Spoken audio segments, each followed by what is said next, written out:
kunungo kibariyaw caman y'a yira kibaruya di gafe siraw fɛ ale ni bɔlɔlɔ siraw fɛ ko min ye an ka jamana premier ministre kɔrɔ Dr Choguel Kokala Mayiga ko pôle économique financier maaw minnu bɛ sɛgɛsɛgɛli kɛ kiiriso min bɛ sɛgɛsɛgɛli kɛ jamana nafolo kumaniyali kan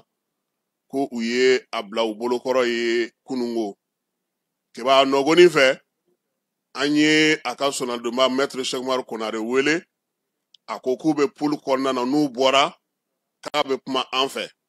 a ma kuma anw kelen fɛ kiba a kumana Mali bɛɛ fɛ sabula a ye bataki kɛ k'a yira k'a fɔ bataki min kɔnɔna na ko min ye Choguel Kokala Mayiga n'a nɔfɛmaw ye ko pôle économique maaw y'u bila garde à vue la o kɔrɔ pôle économique yɛrɛ ka yɔrɔ la ye kiba maa mara yɔrɔ bɛ yen garde à vue kɔrɔ de y'o ye an b'i bila an bolokɔrɔ yanni an k'i di sariya so wɛrɛ ma maître Cheikh Umaru Konare ka bataki kɔnɔna na a ye min fɔ Dr Choguel Kokala Mayiga ko a lamɛnna siɲɛ fɔlɔ la siɲɛ fɔlɔ min n'o ye utu kalo tile fɔlɔ san 2025 ye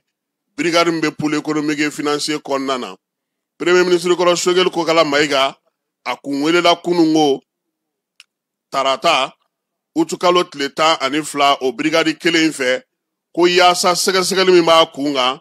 u kana daluya min b'a bolo ani daluya min b'a yɛrɛ masɔnnamaw bolo minnu bɛ wariko kunna u kana kanu kolonso ɲɔgɔn na k'a lajɛ min ta ye tiɲɛ ɲɛŋɛ k'u ka kuma Cheikh Umaru ka bataki la ko k'u sera pôle économique la kɛba nɛgɛ kanɲɛ 9 waati ko fo ka taa se nɛgɛ kanɲɛ 14 ma ko min ye u kun taakun ye min ye n'o ye ka a lajɛ k'u sigi ɲɛŋɛ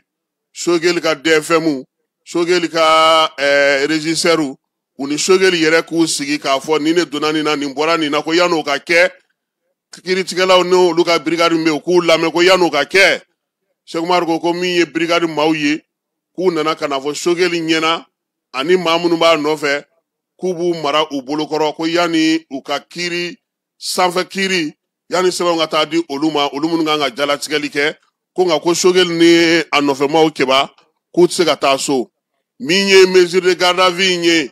Choguel Kokala Mayiga a kelen tɛ a nɔfɛma minnu bɛ a la o ye a ka directeur de cabinet kɔrɔ n'o ye kalanfa Isaka Amadu Singare ye ale tun ye Choguel ka directeur de cabinet ye min ye a ka wari ko bɛ ɲɛnabɔ maa minnu fɛ n'an b'a fɔ o ma ko directeur administratif et financier n'o ye DFM ye o mɔgɔ 3 kɔrɔlen 3 n'olu ye baara kɛ primature la olu fana bɛ a la min ye garde à vue ye maître Cheikh Umaru Konare ka bataki kɔnɔna na kɛba a ko o kɔrɔ tɛ ko u nɔ minɛna fɔlɔ ko nka ko sɛgɛsɛgɛliw bɛna na to sen na ko sabula a yirala k'a fɔ ko min ye faso nafolo ye u bolo sera o de ma u y'o ta k'o dun min ye vérificateur ka bataki ye o de bɔra k'o danganamaya k'o kuma fɔ kɛba yanni Choguel ka weleli in cɛ vérificateur ale de kun bɔra k'a yira sa ka Choguel ye kuma minnu fɔ k'olu kɔkari k'a ka daluya kuraw k'olu di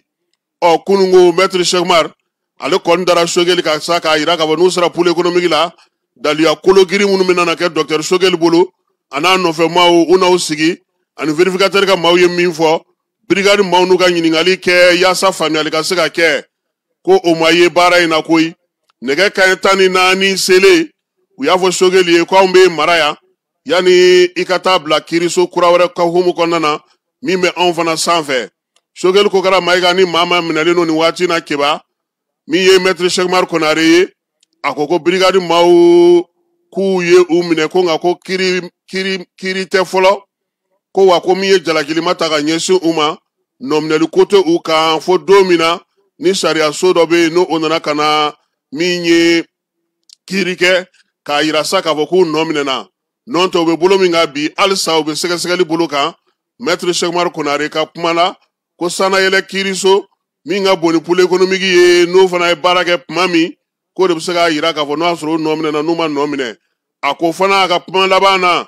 ko baara min bɛ senna nin ye n'o ye procédure in ye ko ni Ala sɔnna a ma k'a kunkun n'a ɲɛɲɛ k'a na o da bɛɛ lajɛlen tulo kan maître Cheikh Umaru Konare ale ye sɛbɛn fa siri kunungo utu kalo tile 12 Choguel ka sɔrɔdonbaga don min ye avocat don fana Mali ale baro kɔnɔna na kɛba an bɛ t'e fan fɛ an bɛ sɔrɔ ka segin ka na